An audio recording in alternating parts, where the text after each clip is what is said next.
Alrighty, guys, it's Mrs. Cameron here. We are looking at CLT math practice number 3, and we left off at question number 103, which says, if operation circle x is defined such that x circle xy equals 2 to the power of x minus 3 to the power of y, then which of the following is the value for -1 circle x 1? So when we see a question like this, we are just going to immediately say, okay, I see my x is in front of the circle. Oops, my x. That's not the x. My x is in front of the circle, and my -1 is in front of the circle, and then my y is behind the circle, and my +1 is behind the circle. So when we rewrite this, 2 to the power of x minus 3 to the power of y, to the power of y, then I'm going to erase my x and put in a -1. And then I'm going to erase my y and put in a +1. And 2 to the power of -1 means that we have a fraction, and to make this 2 to the power of +1, we need to move it to the denominator rather than the numerator. So that'll just be 1 over 2 to the power of 1 minus 3. And anything to the power of 1 is just that number. So we've got a half minus 3. So that's just 3 take away a half, right? Which would be 2.5, and it'll be negative. So our answer will be answer choice D. And you can also kind of think about this. If you had 3 things and you take away a half of one of them, right? You're still left with 1, 2, 3, 4, 5 halves. And because we subtracted a larger number from a smaller number, our answer stayed negative. And then number 104, what is the value of the y coordinate in the solution to the following system of equations? So we have a system of equations, and instead of having two variables like normally in our Algebra 1 practice, this time on question number 104, we have 3 of them.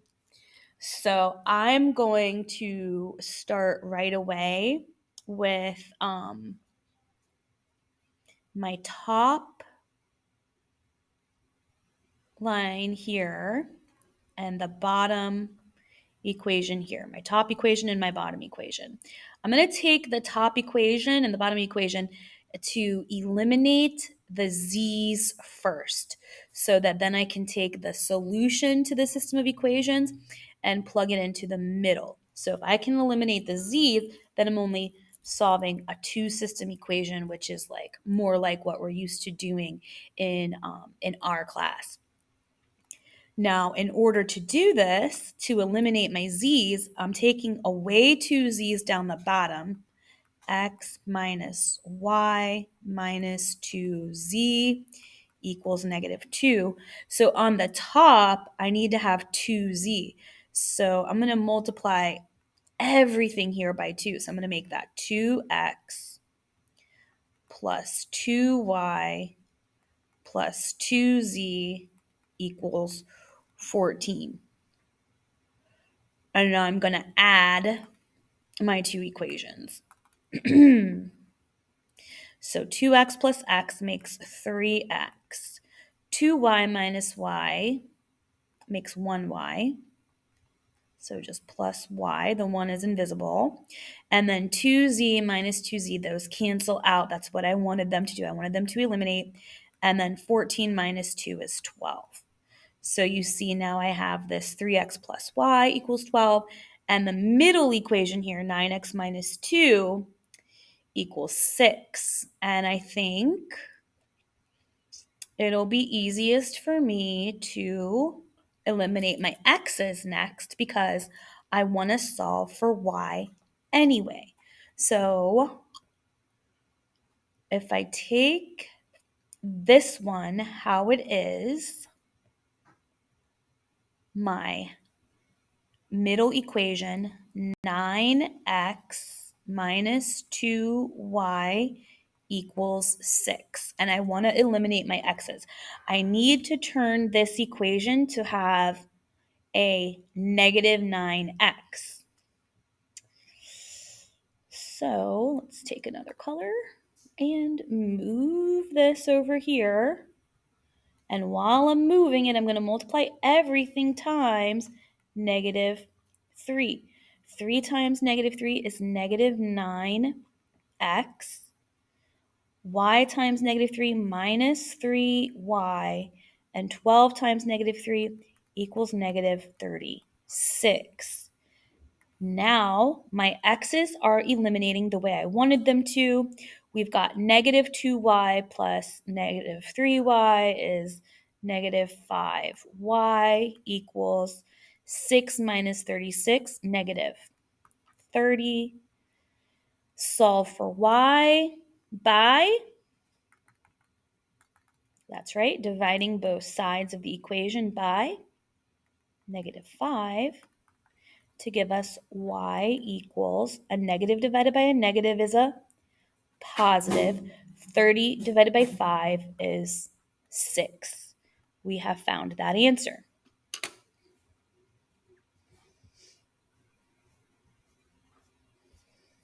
And moving right along to question number 105, it says, a sphere has a radius measuring 3 inches. A sphere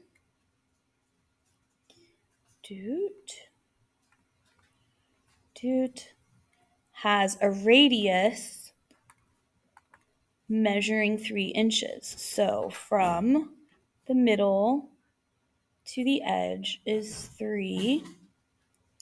Inside the sphere, 3 identical smaller spheres, each with a radius of 1 inch, are placed so that a diameter of the larger sphere passes through the centers of all 3 smaller spheres.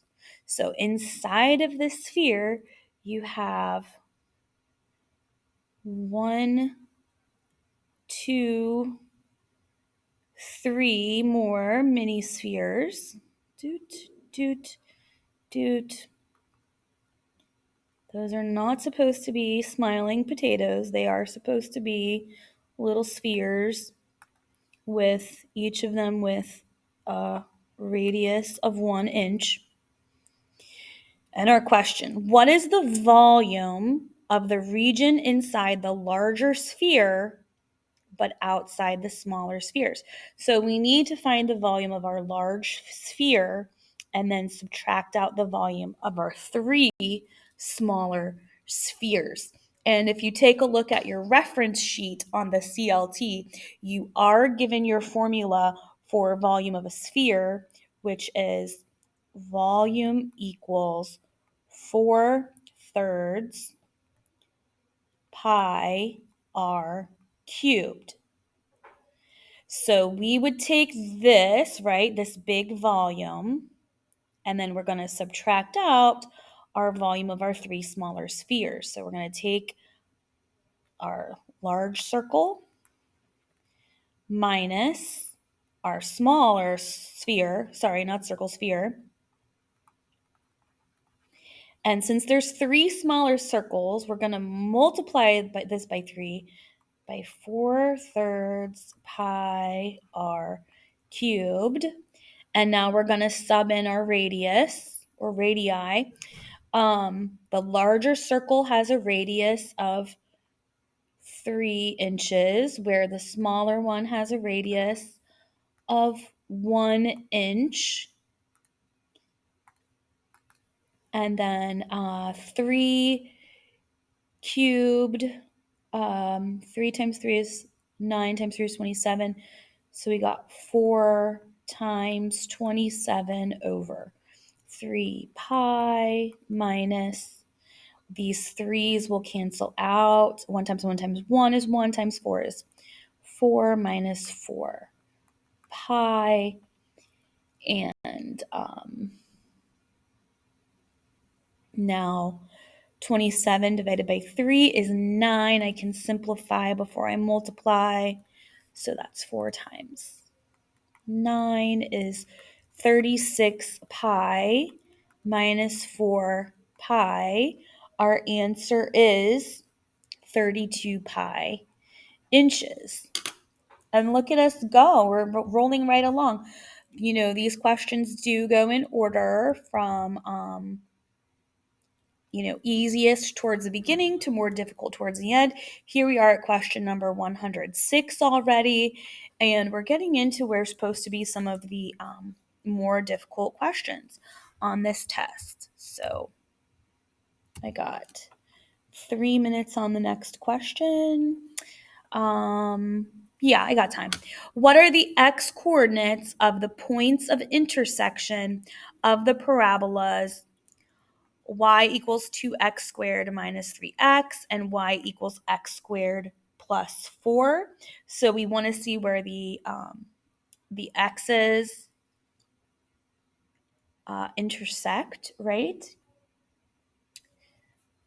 And we can just set our two equations equal to each other. So 2x squared minus 3x equals x squared plus 4, and get everything over to one side. Minus x squared and minus 4 minus x squared minus 4. Oh, those can't really go together. So that gives us x squared minus 3x minus 4 equals 2. Those cancel. 0.